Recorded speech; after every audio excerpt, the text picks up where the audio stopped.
So you mentioned how amateurism has killed the game in this country in the past.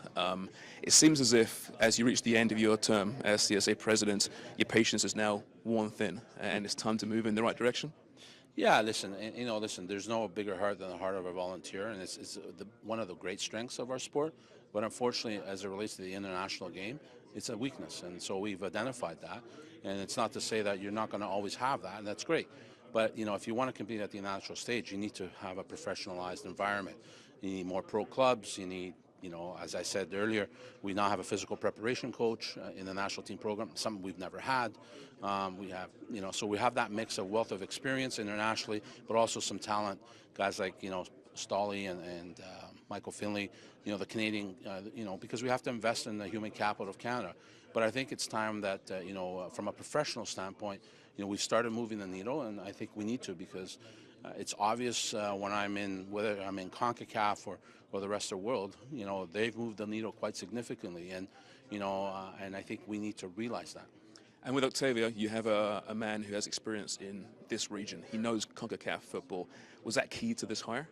Yeah, listen, I think it's very important. I mean, CONCACAF and CONMEBOL are very similar, other than, CONMEBOL has some unbelievable teams, but I'm talking about the environments and the mindset, having to travel in places that it's not easy to play. I mean, he's Ecuadorian, try to go play in Quito, not an easy place. So he understands that. But as I said before, the biggest environment, the biggest challenge we have in Canadian soccer is between our 2 ears.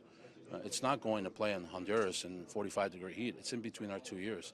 And we started to sort that out a bit, whether it be off the field with governance changes. That needs to be accelerated.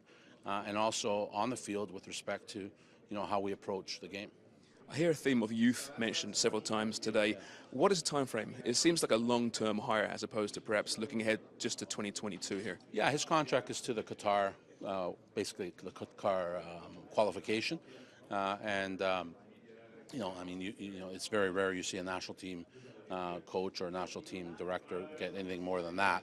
But in the same token, we're looking to accelerate. I mean, we got some tremendous talent in our youth teams that are, we need to accelerate some of that and, probably take some chances of putting some young guys in some environments. We've already started doing that. You saw even with Benito, he had done that.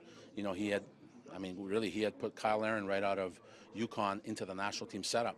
And that didn't hurt his experience being drafted #1 at MLS, and obviously we see what Kyle is all about now. I think those are things that need to be done more often. Obviously, it's got to be with the right player, but I think you're going to see some young players probably get into the mix a lot sooner than they probably would have. From the kids to the veterans, and Atiba Hutchinson played a fantastic game again this past week for Besiktas. Yeah. He's in his mid-30s now, approaching mid-30s. You'd understand it if he said, okay, I need to step aside from international football. Have you spoken to him about this yet? Yeah, Atiba's so boring, eh? He just plays 90 minutes and man of the match almost. I mean, he could probably get man of the match every game. Listen, I speak to Atiba quite regularly. I have one of the things I've enjoyed the most as being the president is I have a pretty unique relationship with a lot of the players, not just, so I'm in contact with him quite a bit. Atiba hasn't shut the door on his national team career. Obviously, Qatar is probably a bit of a long putt, but hey, I tell you what, if anybody deserves to be on the field in Qatar, if we get there, it's Atiba Hutchinson. So, but no, Atiba I think has an open door. He's focusing on his club football as he should. He's taking care of his body as he should because it gets a little harder.